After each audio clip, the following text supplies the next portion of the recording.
மீண்டும் உங்களை நாம் சந்திப்பதிலே மிக்க மகிழ்ச்சி அடைகின்றோம். நான் இலங்கை பதுளை போதனா வைத்தியசாலையில் இருந்து வைத்தியர் கிருஷான் வேதநாயகம். சிறுவர்களுக்கு ஏற்படுகின்ற சிறுநீர் கிருமி தொற்று, யூரினரி ட்ராக்ட் இன்ஃபெக்ஷனை பற்றி நாங்கள் பார்த்து கொண்டிருக்கின்றோம்.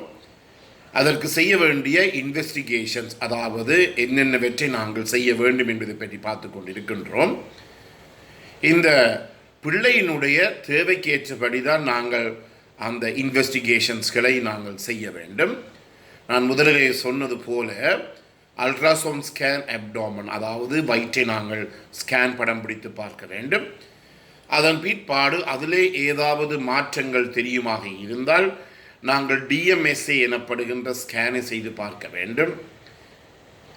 அதன் பிற்பாடு அதிலேயும் ஏதாவது வித்தியாசம் தெரியுமாக இருந்தால் எம்சியூஜி எனப்படுகின்ற ஒரு பரிசோதனையை நாங்கள் செய்து பார்க்க வேண்டும். அதற்கு பிற்பாடும் அதிலே ஏதாவது வித்தியாசம் தெரியுமாக இருந்தால் நாங்கள் என்ன செய்ய வேண்டும், இன்னும் ஒரு ஸ்கேன் இருக்கின்றது. அது டிடிபிஏ ஸ்கேன் என்று சொல்லுவோம். இந்த டிடிபிஏ ஸ்கேன் முக்கியமாக நாங்கள் செய்வது என்னத்திற்கென்றால், இந்த எங்களுடைய உடலில் இருக்கின்ற இந்த 2 சிறுநீரகங்களினுடைய தொழிற்பாடுகளை நாங்கள் வேறுபடுத்தி அறிவது. எவ்வளவு வீதம், எவ்வளவு பெர்சன்டேஜ் என்று சொல்லுவோம், எவ்வளவு வீதம் ஒவ்வொரு சிறுநீரகமும் தொழிற்படுகின்றது என்பதை கண்டுபிடிப்பதற்காகத்தான் இந்த டிடிபிஏ ஸ்கேன் ஆனது செய்யப்படுகின்றது. இது ஒவ்வொரு பிள்ளையினுடைய நிலைக்கு ஏற்றபடி மாறுபடும். சாதாரணமாக 2 வயசுக்குட்பட்ட பிள்ளைகளுக்கு இந்த சிறுநீரிலே தொற்று ஏற்படுமாக இருந்தால் நாங்கள் கட்டாயமாக இந்த டிஎம்எஸ்ஏ ஸ்கேனை செய்ய வேண்டும். கொஞ்சம் வளர்ந்தவர்களாக இருந்தால் நாங்கள் வயிற்றை படம் பிடித்து பார்ப்பதுடன் நிறுத்தி கொள்ளலாம்.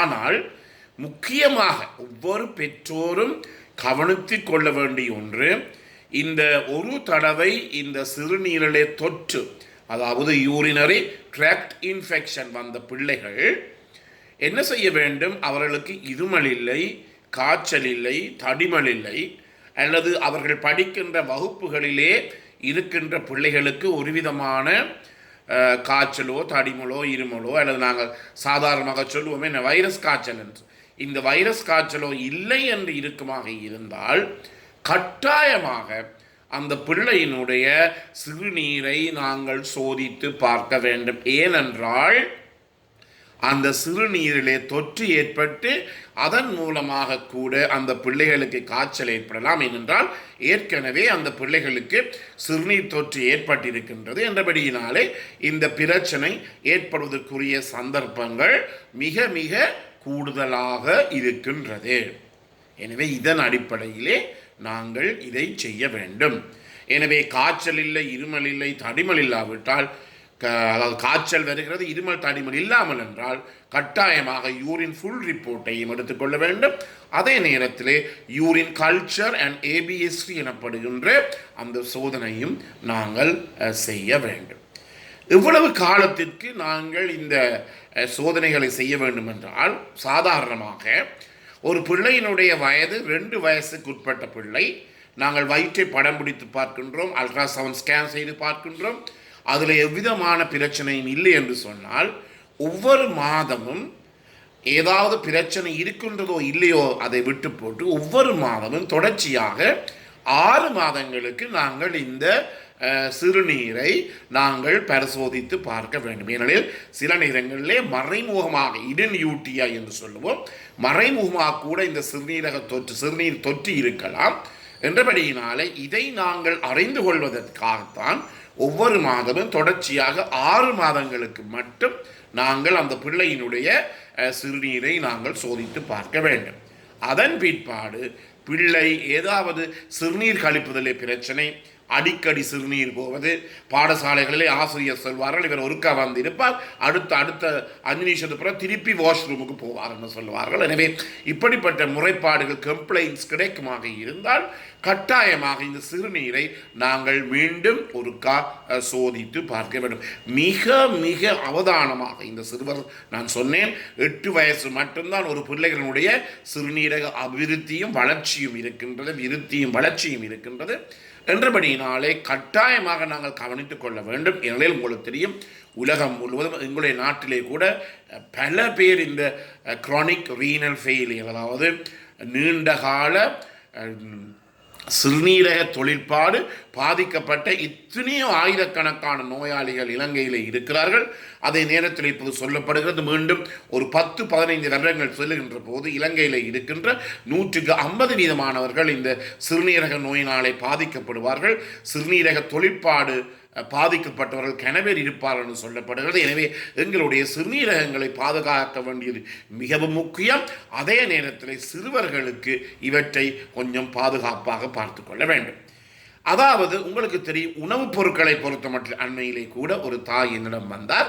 அந்த பிள்ளைக்கு ஹார்ஷூ கிட்னி இருக்கின்றது. அதாவது ஒரு 2 சிறுநீரகங்களுக்கு பதிலாக ஒரு சிறுநீரகம் இருக்கின்றது. அந்த சிறுநீரகம் ரெண்டுமே இந்த நடுப்பகுதியிலே, வயிற்றினுடைய நடுப்பகுதியிலே இணைந்திருக்கின்றது.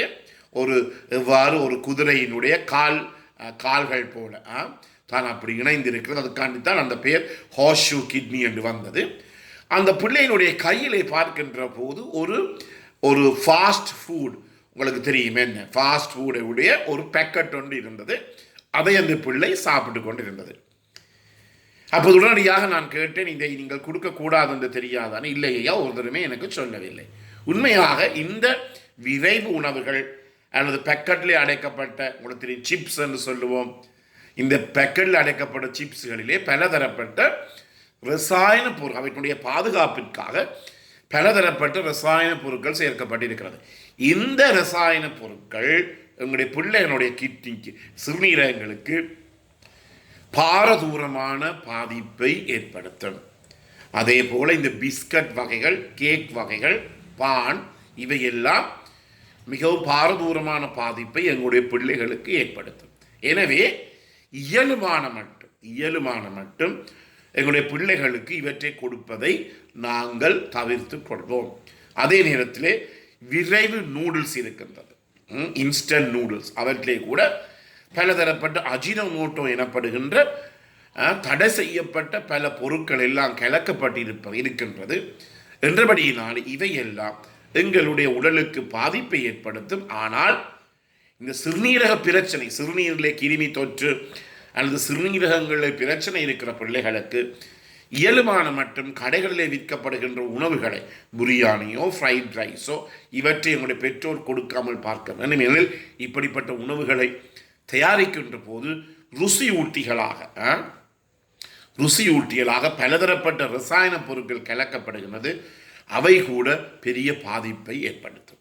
அதே நேரத்தில் இயலுமானவர்கள் இந்த தண்ணீரை கூட வடிகட்டின கொதித்து ஆறின தண்ணீர், ஃபில்டர்ட் வாட்டர்னு சொல்லுவோம், வடிகட்டின கொதித்து ஆறின தண்ணீரை கொடுக்கின்ற போதுதான் பிள்ளைகளுக்கு நல்ல பயனை அளிக்கும்.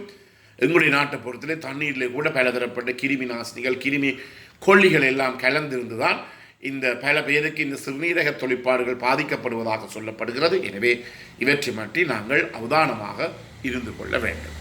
எனவே முக்கியமாக பிள்ளைகளுக்கு வீடுகளிலே சமைக்கப்பட்ட உணவுகளை கொடுத்தால் அவர்களுடைய சிறுநீரகங்களை எங்களாலே பாதுகாத்து கொள்ள முடியும். இந்த நிகழ்ச்சி உங்களுக்கு பிடித்திருந்தால் இதை நீங்கள் கேட்காதவர்களுக்கு கட்டாயமாக அறிமுகப்படுத்துங்கள். இதை லைக் பண்ணலாம், ஷேர் பண்ணலாம், அல்லது நிகழ்ச்சியினுடைய மேற்பகுதியில் இருக்கின்ற மணி சின்னத்தை அமுழ்த்தி பெல் சாயினை அமுழ்த்தி நீங்கள் இதை சப்ஸ்கிரைப் பண்ணலாம். மீண்டும் சந்திக்கும் வரை நன்றி, வணக்கம்.